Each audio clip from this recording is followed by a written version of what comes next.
Semalam aku tak post video sebab tak berapa nasihat. So hari ni dah makin better sikit. Jom kita buat udang kampiong. First kali masukkan 3 sudu sos cili, 2 sudu sos tomato, 1 sudu sos tiram.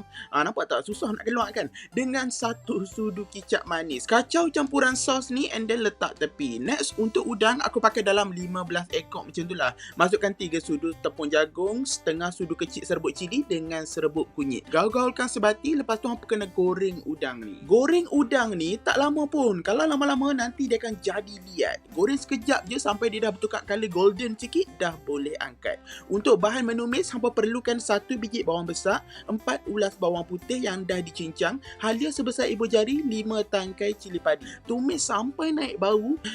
Sabar jap, penat.